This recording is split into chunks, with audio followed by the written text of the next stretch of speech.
Para mí, este 2020 inició como la mayor parte de los inicios de año, con un montón de propósitos, resoluciones y sobre todo con muchas ganas de ser mejor, por lo menos mejor que el año pasado. Probablemente para ti fue igual, pero nadie se imaginó que tan pronto llegara marzo íbamos a entrar en una crisis que nos mantendría encerrados y cambiaría por siempre nuestros planes. Mira, tenemos ya más de 3 meses en esto.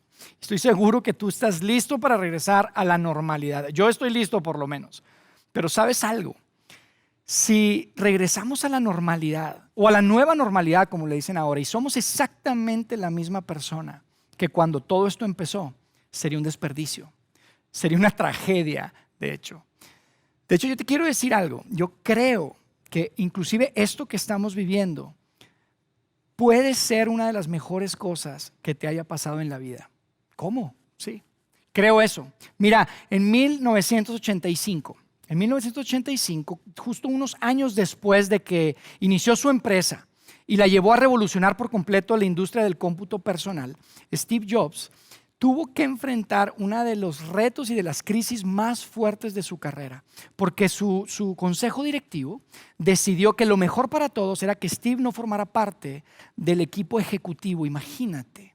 Y si tú conoces la historia y has leído su biografía o visto alguna de las películas, sabes que Steve regresó a Apple 12 años después y la llevó a ser la empresa más valiosa del planeta y lideró el desarrollo de un montón de productos que cambiaron por completo la forma en la que hacemos muchas de las cosas que hacemos todos los días, cómo nos comunicamos, cómo nos expresamos, cómo consumimos inclusive contenido. Probablemente tú estás viendo esa transmisión en un producto que fue desarrollado bajo la influencia y el liderazgo de Steve. Pero ¿sabes algo? Lo importante de esta historia es esas palabras que Steve compartía en ese discurso súper famoso a los graduados de negocios de la Universidad de Stanford. Cuando decía, aunque en aquel tiempo, en ese momento, mi salida de Apple parecía ser lo peor que me había pasado en la vida, hoy viendo hacia atrás, puedo ver que fue lo mejor que me pasó en mi vida.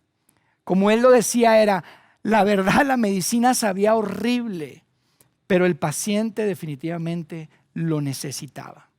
Ese fue Steve. Y te cuento esto porque la semana pasada arrancamos una conversación en donde Alejandro Mendoza nos retaba con algunas preguntas bastante incómodas. Nos decía, oye, ¿qué hemos aprendido a través de este tiempo? ¿Qué hemos hecho? ¿Qué hemos estado haciendo últimamente que debimos haber estado haciendo desde hace mucho tiempo? En otras palabras, ¿cuál es esa medicina que tal vez hemos tenido acá en la boca, pero no hemos querido tomar?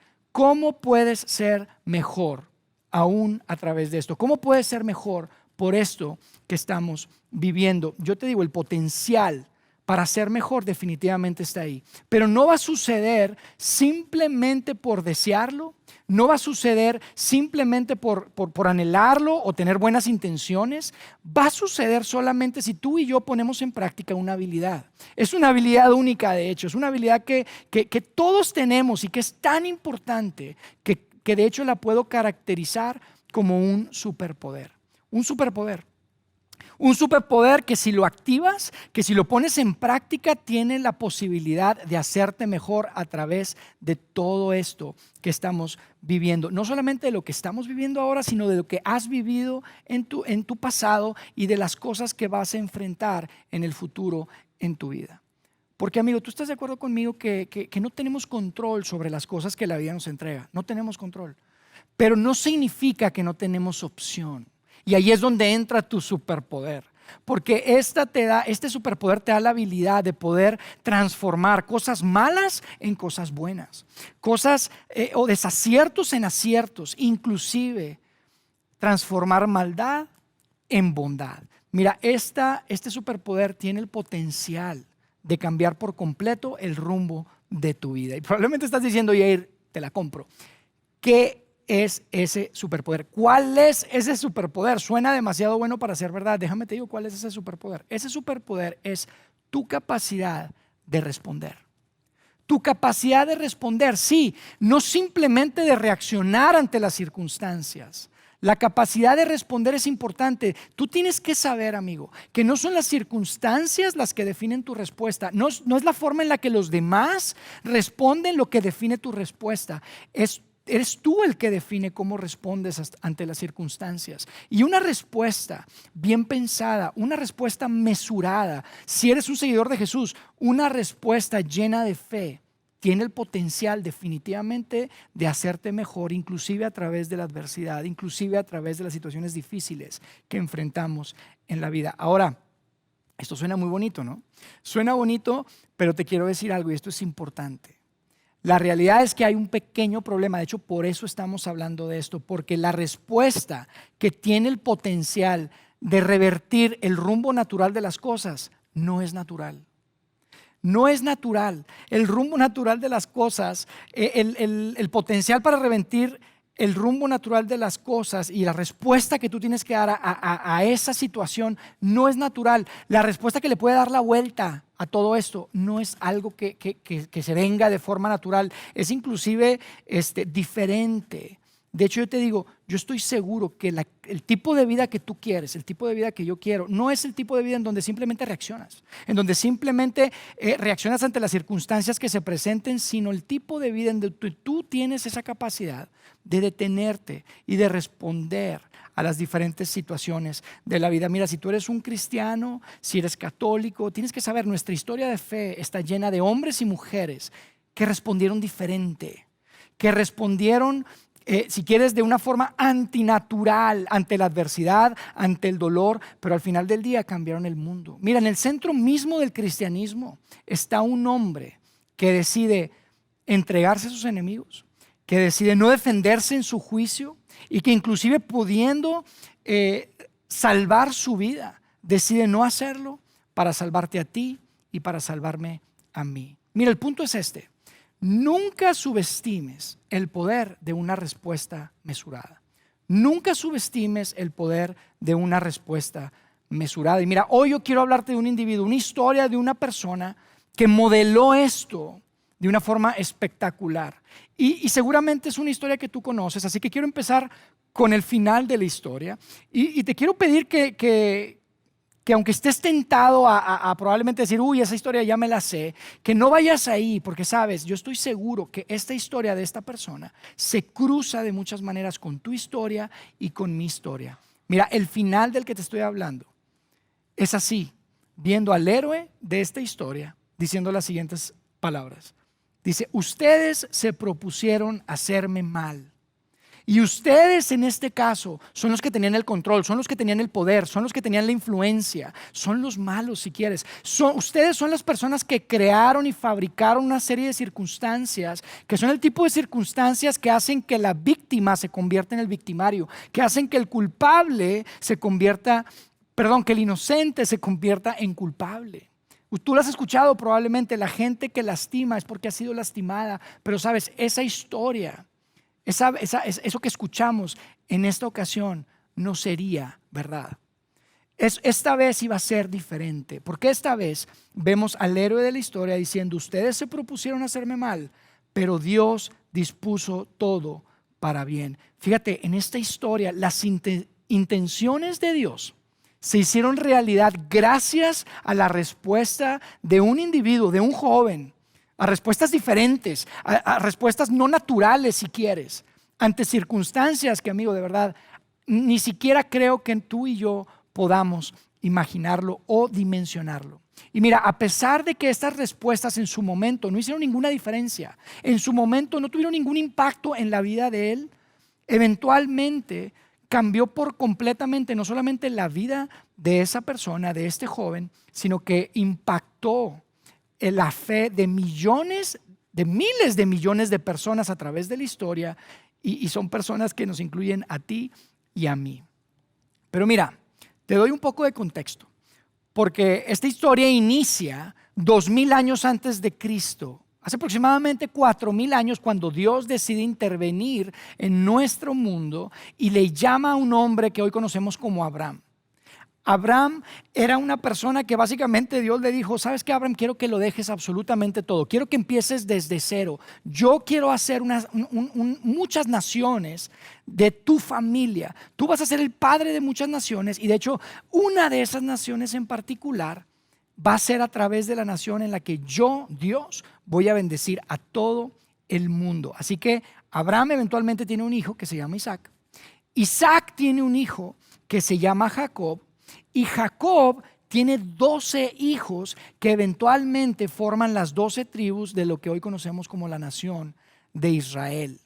Y lo increíble de esta historia es que la razón por la que se escribió es específicamente por las respuestas que uno de sus hijos tuvo ante situaciones adversas y difíciles en su vida.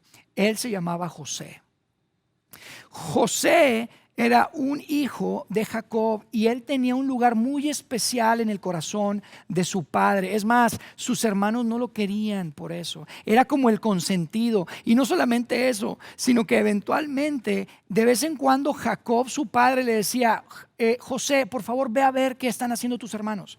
Ve a checar cómo se andan portando. Y la verdad, muchas veces el reporte que José traía a su padre no era nada favorable para sus hermanos. Entonces, mira, llegó un momento en el que sus hermanos dijeron: hasta aquí, estamos hartos del niño consentido, del niño chismoso, no queremos saber más. Y un día que estaban lejos de casa, tomaron a su hermano José, lo metieron a un pozo y lo único que faltaba era decidir si lo dejaban morir ahí o si lo mataban ellos mismos. Y ahí es donde vamos a tomar nuestra historia, y quiero que leamos lo que sucedió en la vida de José. Fíjate lo que dice el texto. Dice: Judá les propuso a sus hermanos: ¿qué ganamos con matar a nuestro hermano y ocultar su muerte? O sea, dice: oye, ¿qué ganamos? Saquémosle provecho a toda esta situación tan difícil. Si nada más lo dejamos morir ahí, ni siquiera vamos a ganar nada. Dice: en vez de eliminarlo, vendámoslo a los ismaelitas, que eran estas personas que estaban en la industria de vender y comprar esclavos. Dice: vendámoslo a los ismaelitas, a fin de cuentas es nuestro propio hermano. Y parece que aparece una pizca de misericordia en las palabras de Judá, pero al final del día deciden vender a José, su hermano, y deciden romperle el corazón a su padre, diciéndole que un animal salvaje lo había atrapado y lo había matado.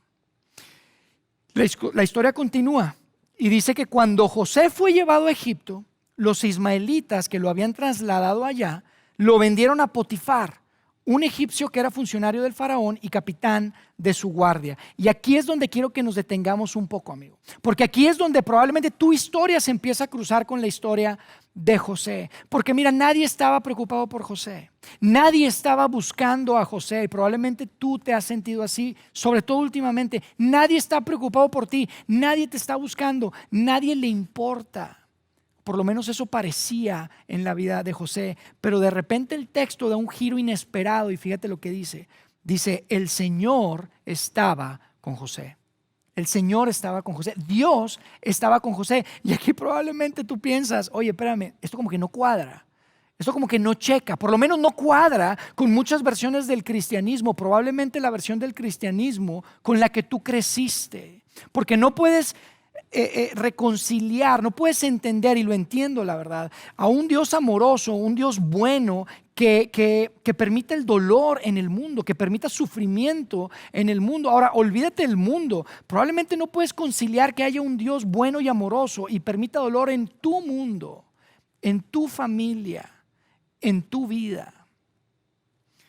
Porque realmente, si Dios estuviera con José, sus hermanos no lo hubieran aventado al pozo.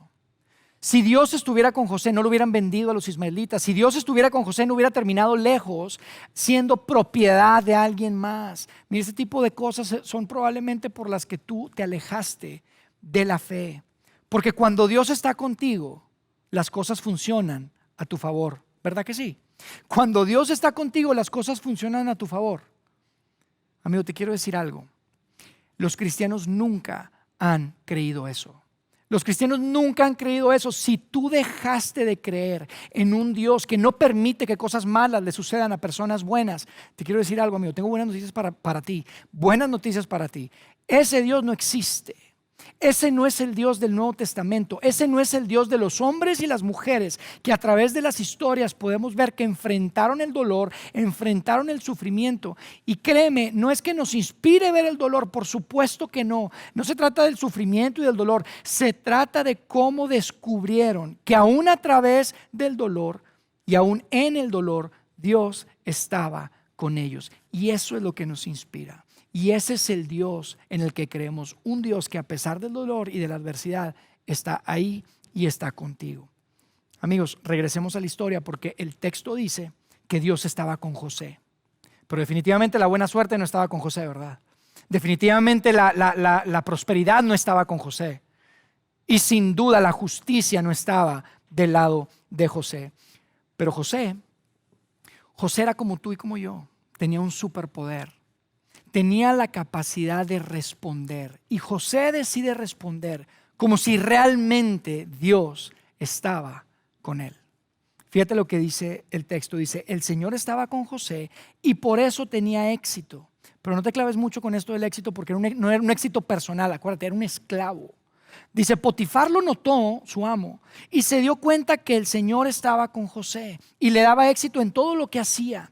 Notó que todo lo que José tocaba de alguna forma como que se convertía en oro, y probablemente estoy exagerando, pero mira, José era súper responsable. José todo lo hacía con empeño, decidió responder como si Dios estuviera con él. Y dice, eso agradó a Potifar, quien pronto nombró a José su asistente personal. O sea, José queda a cargo de prácticamente todo, pero otra vez, yo sé que eso probablemente te empieza a sonar bien y no te dejes ir porque ya te sabes la historia. Amigo, José no estaba escalando en el mundo corporativo, amigo. José era un esclavo. Independientemente que esto suena bien, tú tienes que entender que José era libre. Y de la misma forma que hoy tú y yo valoramos la libertad de una forma espectacular porque es lo mejor que tenemos. Bueno, en ese tiempo también. Y mira, no solamente José era libre, José era una familia muy acomodada. Probablemente tú has escuchado, oye, ser pobre y hacerte rico, eso está bueno. Pero ser rico y hacerte pobre, híjole, eso está pues feo, eso está difícil. Bueno, José no solamente era rico y se hizo pobre, se hizo pobre y después se hizo esclavo. Amigo, eso era game over, se acabó el juego. O sea, el Dios que hayas escogido, elegiste mal. Te elegiste mal porque esto es lo peor que le podía pasar a alguien en ese momento, amigo. Pero el caso es que gracias a la respuesta de José, gracias a su respuesta responsable y mesurada, Dios estaba con él. Dice, entonces, sigue en el texto, dice, lo puso a cargo de toda su casa y todas sus posesiones. Y luego fíjate lo que dice. Dice, el Señor comenzó a bendecir la casa de Potifar por causa de José. Y ahí es donde probablemente tú piensas igual que yo, dices, oye, y para José no hay nada. ¿Cómo que bendecir la casa de su amo? Porque a él no, él también que está respondiendo, él tan responsable que está haciendo y ahora Dios está bendiciendo al amo. ¿Qué onda? Como que, ¿qué pasa? No hay nada para José. Sin embargo, José respondió como si Dios estuviera con él cuando parecía que Dios lo había abandonado. Él decide responder como si Dios estuviera con él cuando parecía que Dios lo había abandonado. Y amigo, esto es súper importante. Escucha, José no tenía Biblia. José no tenía grupo pequeño. José no tenía vida ahí. Nosotros tenemos tantas ventajas. Mira, José, no hubo un ángel que llegara y le dijera, José, no te preocupes, Dios está contigo. No. Lo único que José tenía en su corazón eran esas historias que su padre Jacob le había contado acerca de cómo Dios había hecho algo increíble en su familia, con su abuelo y con su bisabuelo. Y él decide aferrarse a esas historias que probablemente su padre le contó y decide responder como si Dios realmente estuviera con él. Pero mira, la historia no mejora, amigo. De hecho, la historia se pone peor. Porque José termina en una situación en la que ahora sí que no hay forma de ganar. No importa cómo respondiera ahí. No había forma de ganar. Fíjate lo que dice el texto. Dice, José era un joven muy apuesto y bien fornido. Y la esposa de Potifar pronto comenzó a mirarlo con deseos sexuales. Le echó el ojo. Dice una versión, le empezó a echar el ojo. Y le dijo, ven y acuéstate conmigo, le ordenó ella. Amigos, no era una invitación, no era una sugerencia, no era una seducción ni siquiera, era una orden. Recuerda que José era propiedad de esa familia. José estaba en un callejón sin salida. Si él decía que no, iba a quedar mal con esa señora y iba a ser castigado. Si decía que sí, iba a quedar mal obviamente con su amo, con el esposo e iba a ser castigado. Y probablemente estás pensando, Yair, pues todo eso del superpoder entonces no jala, no funciona. ¿De qué sirvió? ¿Qué tanto tiempo perdido? Tanto esfuerzo de responder bien. Fue una pérdida de tiempo. Seguramente José se empezó a sentir como probablemente tú te has sentido. Sobre todo en todas esas ocasiones en la que por lo menos todo lo que sabes que está bien lo tratas de hacer y nada sale bien. Y te preguntas, te empiezas a hacer preguntas, ¿no? La pregunta es, dices, oye, ¿qué importa? ¿Ya qué importa? ¿Qué sentido tiene seguir intentando? José, amigos, José sabía que muy probablemente él iba a morir por esa situación en la que terminó. José sabía que probablemente iba a morir, pero a pesar de eso, José decide poner en práctica y activar su superpoder. Y mira lo que dice el texto, dice, pero José se negó. Y mira lo que le dice a la esposa, dice, mire, le contestó, mi amo confía en mí y me puso a cargo de todo lo que hay en su casa. Nadie aquí tiene más autoridad que yo. Él no me ha negado nada con excepción de usted, porque es su esposa. ¿Quién hace eso? Imagínate. Y después le dice, ¿cómo podría yo cometer semejante maldad? Sería un gran pecado contra Dios. Y aquí probablemente tú estás tentado a decir, José, estamos hablando del mismo Dios. Estamos hablando del mismo Dios que se supone que está contigo y que te ha, pues la verdad, te ha permitido pasar por todas esas situaciones. Ese Dios que es responsable de ese ilustre e increíble currículum que tienes hoy en día. Mira, veamos el currículum de José Jacobes. José Jacobes, ustedes saben, Martín Martínez, Fernando Fernández, Jacob Jacobes. José Jacobes, secuestrado una vez y vendido 2 veces. Ese es el currículum. Esa es la situación en la que está. Y tal vez te preguntas, ¿a ese Dios le quieres ser leal? ¿Es a ese Dios el que no ha hecho nada bueno por ti últimamente? Pero amigos, la señora de Potifar no se calmaba, no se quedó tranquila, siguió estando tras José. Mira, la cosa se puso tan tensa que hubo un momento en que José decidió ni siquiera estar en el mismo cuarto que ella. Y ella se ofende tanto que acusa a José de tratar de violarla. Eventualmente esto llega a los oídos de Potifar y no tiene remedio, no tiene opción más que mandar a José a la cárcel. Mira lo que dice el texto, dice, entonces agarró a José y lo metió en la cárcel donde estaban los presos del rey. Amigo, yo sé que la estás pasando mal. Yo sé que hay muchas cosas que definitivamente te han movido el tapete, que hay mucha adversidad probablemente y hay cosas que ni siquiera puedes entender por qué están sucediendo. Pero por un momento te quiero pedir, ponte por favor en los zapatos de este hombre. Un hombre que va a pagar por algo que no hizo, que va a entrar a la cárcel por un crimen que no cometió, y no solamente porque no lo cometió, ¿sabes? No, un crimen que no cometió, y no solamente que es inocente, sino que sabes por qué va a estar ahí, precisamente porque no lo cometió. Imagínate, ponte a pensar en eso, inocente y no solamente inocente que agarraron por ahí, como no cometió el crimen, lo van a meter a la cárcel por ese crimen precisamente. Y ahora hay que actualizar su currículum. El currículum de José Jacobes es secuestrado una vez, vendido 2 veces, incriminado injustamente y ahora encarcelado. Amigo, te quiero decir algo, cosas malas le han estado pasando a gente buena por mucho tiempo. Escucha, inclusive a personas con quien Dios está. Amigo, inclusive a personas a quien Dios ama con todo su corazón.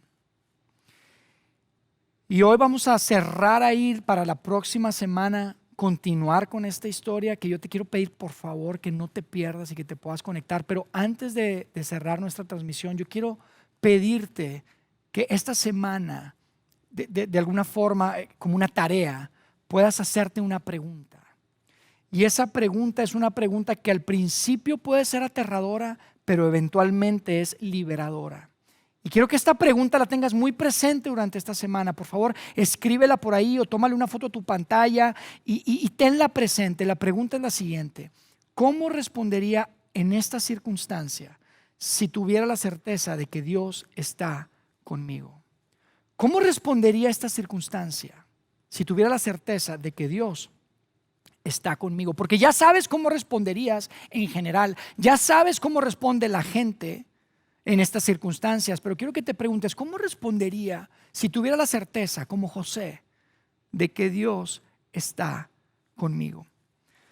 Porque amigos, ¿qué tal si esta semana, cuando se presente esa situación, esa tensión, ese dolor, esa ansiedad, esa adversidad, podemos pensar, ¿sabes?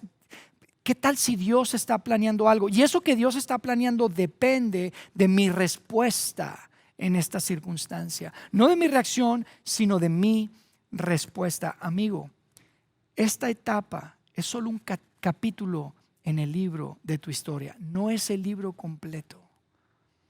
Esta semana lucha con esta pregunta. ¿Cómo reaccionarías en esta circunstancia, en esta etapa, si tuvieras la certeza de que Dios está contigo? Estoy seguro que si esto es algo que podemos abrazar y podemos interiorizar, definitivamente hay el potencial para que aún a través de esta situación que juntos estamos atravesando y enfrentando, puedas ser mejor.